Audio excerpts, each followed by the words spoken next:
अखेर निकालाची तारीख ठरली आहे. तारीख आहे 14 मे 2026.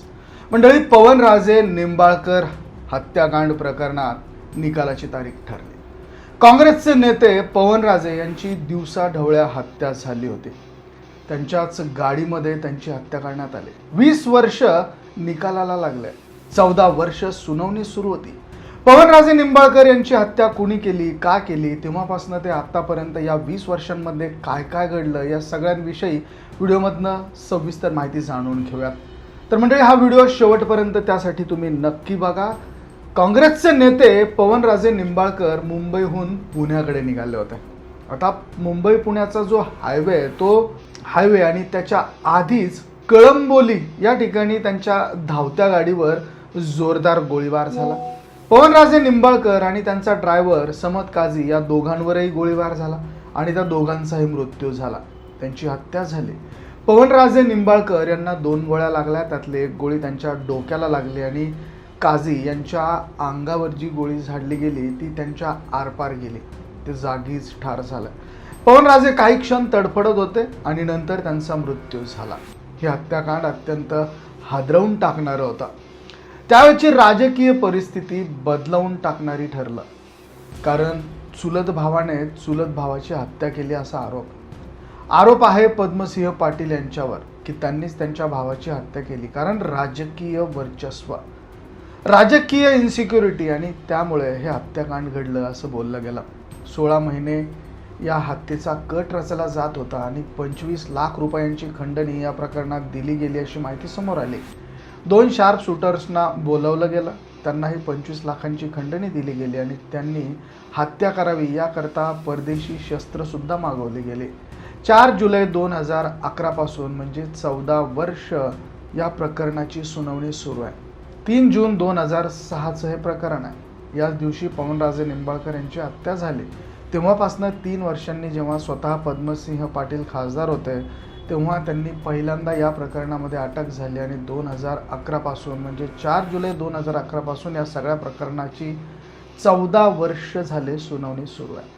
स्वतः पद्मसिंह पाटील, सतीश मंदाळे जे लातूरचे होते आणि मोहन शुक्ला जे मुंबईचे नगरसेवक होते, या तिघांनी मिळून 16 महिने हा कट रचला आणि 25 लाखांची खंडणी दिली असा आरोप त्यांच्यावरती करण्यात आला.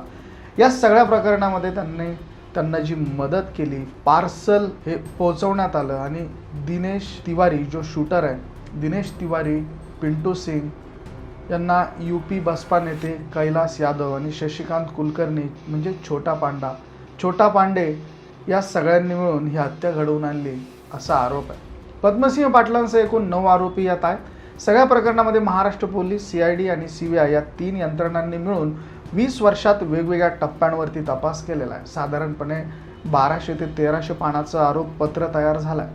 आता तो निकालाचा दिवस उजेडलेला आहे. 14 मे रोजी मुंबईमध्ये विशेष न्यायाधीश SR नावंदर यांच्यासमोर हा निकाल लागणार आहे.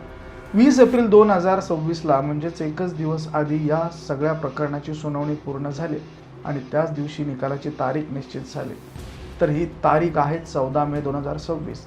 आपलं राजकीय वर्चस्व हे अबाधित राहावं, बाधित होऊ नये, आपल्या पुढे कुणी जाऊ नये आणि खास करून आपल्या सख्या चुलत भावाने म्हणजे पवनराजे निंबाळकरांनी पुढे जाऊ नये. आपलं राजकीय वर्चस्व सिद्ध करण्याकरता ही हत्या झाली आणि त्यामुळे हादरवून टाकणारा हा राजकीय पटलावरचा प्रवास आणि एक मोठा खून घडून आला. मोठी घडामोड ही प्रचंड होती. निकाल नेमका काय होतो हे बघणं फार महत्त्वाचं आहे. तर सगळे साक्षी पुरावे कोर्टासमोर सादर करण्यात आले. 14 वर्ष या सुनावणीमध्ये अनेकांच्या चौकशा झाल्यात, अनेकांचे जबाब नोंदवले गेलेत आणि आता अखेर 14 मे रोजी ज्या दिवसाकडे महाराष्ट्राचं लक्ष लागलं आहे तो दिवस उजाडतो आहे. निंबाळकर कुटुंबियांचं, पद्मसिंह पाटील यांच्या कुटुंबियांचं निश्चितच याकडे लक्ष लागलेलं आहे. नेमकं या निकालाच्या दिवशी काय होतं, त्यावेळची परिस्थिती काय आहे, त्यावेळच्या सगळ्या गोष्टी बघता आता 20 वर्ष उलटल्यानंतर नेमका निकाल काय लागतो हे पाहणं अतिशय महत्त्वाचं आहे. तर मंडळी, कोण दोषी होतं, कुणाला शिक्षा झाली पाहिजे, न्याय मिळाला पाहिजे असं निंबाळकर कुटुंबियांना मानणारा एक मोठा वर्ग जो समाजामध्ये आहे त्यांच्याकडनं बोललं जात आहे. त्यामुळे 14 तारखेला काय होतं हे बघणं अतिशय महत्त्वाचं आहे. या सगळ्या प्रकरणाच्या संदर्भात तुमच्याकडे काही माहिती, काही महत्त्वाचे अपडेट्स असतील, तुम्हालाही काही या प्रकरणाच्या विषयी बाबी माहीत असतील तर त्या आम्हाला तुम्ही कमेंटमध्ये नक्की सांगा. त्या लिहा, आम्ही त्या तुमच्यापर्यंत व्यवस्थितरित्या पोहोचवण्याचा प्रयत्न पुन्हा एकदा करू. आणि या व्यतिरिक्त तुमच्या काही सूचना, कमेंट्स, तुमच्या मार्गदर्शन हे निश्चितच उपयोगाचं असणार. म्हणजे याबद्दल तुमचं मत एकंदरीत काय, कमेंटमध्ये अवश्य नोंद करा. व्हिडिओ आवडला तर शेअर जरूर करा. धन्यवाद.